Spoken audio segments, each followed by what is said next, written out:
दोस्तों, एक बार फिर से आपका ब्लास्टर स्टोरीज में स्वागत है। आप भी हर बार यही सोचते हैं कि इस बार शायद वो कहानी नहीं डालेगा, लेकिन क्या करूं दोस्तों, मेरा शौक है, मैं डालता हूं। मैं कहानी डालना मेरा शौक है। आप इसे सब्सक्राइब करें ना करें, मेरे चैनल को लाइक करें, मेरी वीडियो को ना करें, ये आपकी मर्जी है। लेकिन दोस्तों, मैं तो कहानी डालने का शौक है, इसे मैं अपना शौक समझ के ही पूरा करता हूं। कहानी सुनिए। किसी जमाने में गोदावरी के किनारे स्थित प्रतिष्ठान राज्य पर विक्रम राज्य करता था। एक दिन उसके दरबार में शांतिशील नामक एक भिक्षु आया। उसने उसको एक फल भेंट में दिया। राजा ने उस फल को अपने पालतू बंदर को दिया। बंदर ने जो ही फल को काटा तो उसके अंदर से रत्न बाहर निकल आया। यह देख विक्रम चकित होया। आप मुझे से क्या सहायता चाहते हैं? राजा ने भिक्षु से पूछा। राजन, मैं तंत्र मंत्र सिखाने की साधना करता हूं। उस साधना को पूर्ण करने के लिए एक महावीर की सहायता चाहिए। इस संसार में आपसे बढ़कर कौन महावीर हो सकता है? आप किस प्रकार की सहायता चाहते हैं? राजा ने पूछा। अगर आगामी कृष्ण चतुर्दशी के दिन आप शमशान में आ सकें तो वहां बड़ के पेड़ के नीचे मैं आपकी प्रतीक्षा कर रहा हूंगा। तब मैं आपको बताऊंगा कि मुझे कैसी सहायता चाहिए, भिक्षु ने कहा। राजा मान गया। कृष्ण चतुर्दशी के दिन आधी रात को काले कपड़े पहनकर तलवार लेवे शमशान में जाकर भिक्षु से मिला। राजन, यदि दक्षिण की ओर गए तो वहां आपको एक पीपल का पेड़ दिखाई देगा। उस पर एक शव लटकता हुआ दिखाई देगा। आप चुपचाप उस शव को पेड़ से उतार कर यहां ले आइए, भिक्षु ने कहा। विक्रम दक्षिण की ओर गया और उसने पीपल के पेड़ पर शव देखा। पेड़ पर चढ़कर शव जिससे बंधा हुआ था, उस रस्सी को उसने अपनी तलवार से काट दिया। शव धड़ाम से नीचे गिरा और नीचे गिरते ही वह रोने लगा। राजा को आश्चर्य हुआ। वह पेड़ से उतर कर आया और शव को गौर से देखने लगा। तुरंत शव हंसने लगा। राजा ताड़ गया कि शव में कोई बेताल है। क्यों हंसते हो? चले जाओ। राजा के मुंह से ये बात निकलनी थी कि शव झट से फिर पेड़ पर जा चढ़ा और टहनी पर से पहले की तरह लटकने लगा। राजा पेड़ पर चढ़ा, उसने शव को उतारा, अपने कंधे पर रख चुपचाप शमशान की ओर चल पड़ा। तब शव के बेताल ने राजा विक्रम को यह कहानी सुनानी शुरू करी।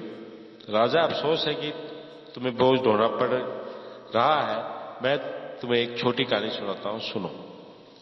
यश केतु नाम के राजा अंग देश का राज्य करता था। उसका एक मंत्री था जिसका नाम दीर्घदर्शी था। चूंकि यश केतु हमेशा अनंतपुर में भोग विलास में मस्त रहता था, इसलिए राज्य का सारा भार मंत्री दीर्घदर्शी पर आ पड़ा। और यादपि दीर्घदर्शी बहुत सावधानी और न्यायपूर्ण पद्धति से राज्य कर रहा था। फिर भी बुरा भला कहने वालों को बुरा भला कहते ही थे।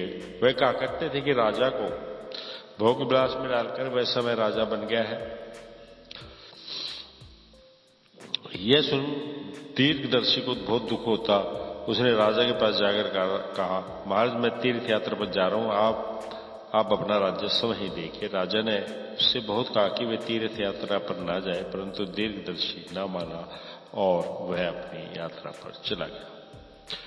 थोड़े दिन सफर करने के बाद वह एक गांव में पहुंचा। वहां उसकी एक व्यापारी से जान पहचान हो गई। वह व्यापारी समुद्र पार देशों में व्यापार करता था। मैं आज जहाजों में माल लादकर स्वर्णद्वीप जा रहा हूं, आप भी मेरे साथ चलिए। व्यापारी ने दीर्घदर्शी के सामने प्रस्ताव रखा। वह मान गया। जब वे स्वर्णद्वीप से वापस आ रहे थे तो एक दिन दीर्घदर्शी को समुद्र में एक आश्चर्यजनक दृश्य दिखाई दिया। समुद्र की लहरों में से एक बड़ा वृक्ष ऊपर निकला। उस पर एक बहुत ही सुंदर स्त्री वीणा बजाती हुई दिखाई दी। देखते देखते वह दृश्य अदृश्य भी हो गया। नाविकों ने दीर्घदर्शी को चिकित देखकर कहा, यह दृश्य इस प्रांत में हमें हर बार दिखाई देता है महाराज। थोड़े दिन बाद दीर्घदर्शी अंग देश वापस पहुंचा। मंत्री को देखते ही राजा बहुत प्रसन्न हुआ। मंत्री के जाने के बाद राजा ये भूल गया था कि मन शांति किसे कहते हैं।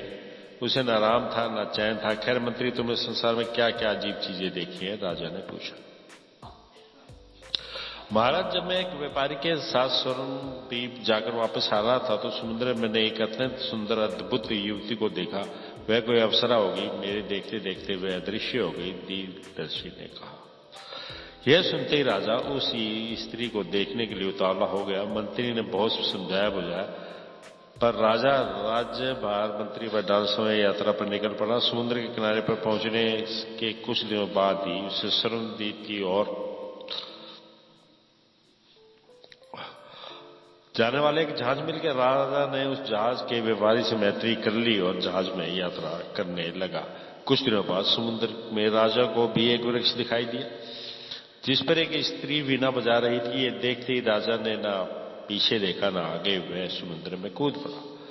समुद्र की तह में राजा को एक महानगर दिखाई दिया। उसे कहीं भी कोई प्राणी न दिखाई दिया, परंतु वह अपनी जिद में घूमता रहा। अंत में एक विशाल भवन में पहुंचा। उसे एक कमरे में हंसों के पंखों की गद्दी पर एक अत्यंत सुंदर स्त्री दिखाई दी। राजा ने उसे देखते ही पूछा, तू कौन है और इस निर्जन जगह पर तू अकेली क्या कर रही है? राजा, मैं गंधर्व स्त्री हूं। मेरा नाम मृगांकवती है। मेरे पिता मुझे प्रेम करता है। अगर मैं साथ ना होती तो कभी भोजन न करता। मैं प्रति अष्टमी और चतुर्दशी के दिन गौरी पूजा करने जाया करती थी। एक बार पूजा में मगन होकर मैं शाम तक घर न आई, तब तक मेरे पिता ने भोजन न दिया किया। इस पर उसको गुस्सा आ गया और शाप दिया कि मैं निर्जन नगर में रहूं। उस स्त्री ने कहा, जो गुजर गया है उसकी फिक्र ना कर। मैं तुझसे बिना विवाह किए जीवित नहीं रह सकता। अब हम दोनों विवाह करके यहीं रहेंगे। राजा ने कहा, तुमसे शादी करने के लिए मुझे कोई आपत्ति नहीं है, परंतु एक बात का ख्याल रखो। मुझे मेरे पिता ने गुस्से में शाप तो दिया था, परंतु मेरे मनाने पर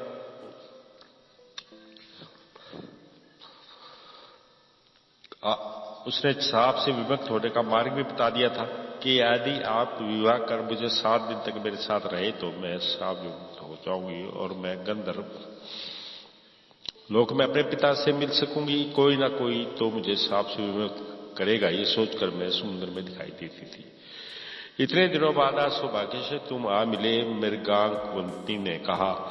राजा ने बड़े प्रेम से कहा, अगर तू मेरी पत्नी एक क्षण के लिए भी बन जाए तो मैं धन्य हूं। मृगांकवती को राजा पर अत्यधिक प्रेम होने लगा। आंगन में एक कुआं दिखाकर उसने कहा, इस सप्ताह भर में तुम भूलकर भी इस कुएं में ना उतरना। उतरेगी नहीं, तुम अगले क्षण भूलोक में होगे।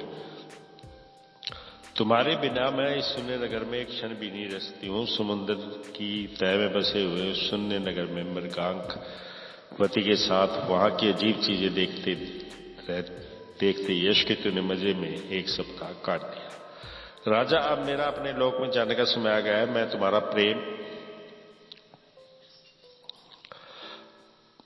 स्नेह कभी नहीं भूल सकूंगी, हमेशा याद रखूंगी। अब मुझे जाने दो, कहती हुई मृगांकवती राजा को कुएं के पास ले आई।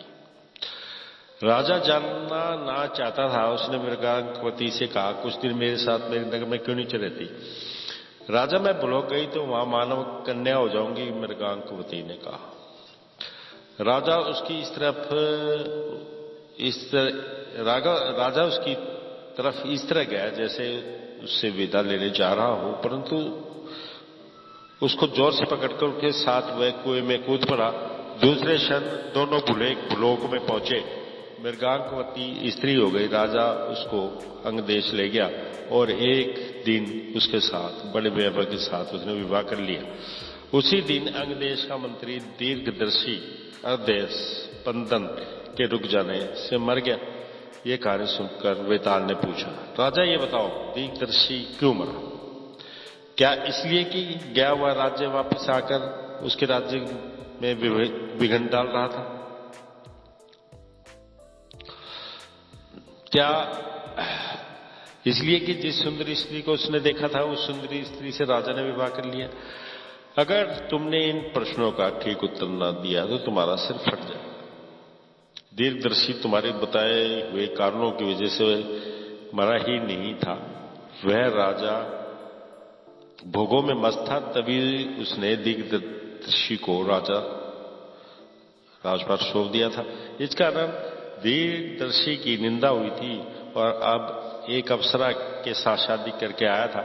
अतः अब वह फिर उस राज्य का भार उस पर डाल देता। दीर्घदर्शी को लोगों में और निंदा होती, यह सोचकर दीर्घदर्शी का हृदय समंदर रुक गया था। विक्रम ने वेताल के प्रश्न का उत्तर दिया। इस तरह राजा की चुप्पी टूटने पर वेताल शव के साथ अदृश्य हो गया और आकर फिर पेड़ पर चढ़ गया। इस कहानी का अगला भाग जैसा भी टाइम लगा मैं आपको जरूर सुनाऊंगा। ये वेताल कथाएं हैं, इनके बहुत ही ज्यादा भाग है, सो टाइम पे मैं आपको सुनाता रहूंगा। बस आप हो सके तो प्लीज मेरी ये वीडियो सुन जरूर ले लीजिएगा और देख भी लीजिएगा। आपका बहुत बहुत धन्यवाद।